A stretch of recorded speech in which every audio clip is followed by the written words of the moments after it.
খেলাফত মজলিসের পক্ষ থেকে আমরা 9 জন আমিরে মজলিসের নেতৃত্বে আমরা 9 জন প্রতিনিধি বিএনপি গুলশান অফিসে মহাসচিব এবং স্থায়ী কমিটির অন্যতম সদস্য নজরুল ইসলাম খানের সঙ্গে আমরা কথা বলেছি।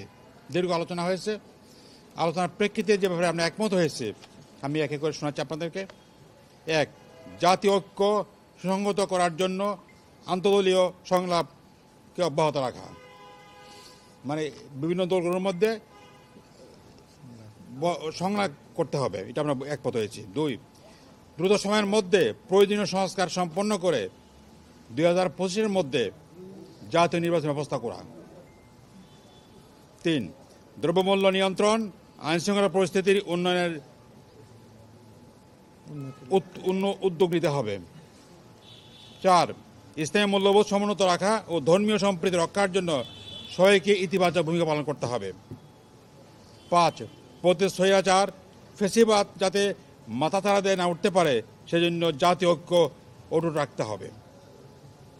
6, খুন, গুম, হত্যা, নির্যাতনের যারা জড়িত দ্রুত বিচার আইনের আওতায় এনে তাদের বিচার ব্যবস্থা করা।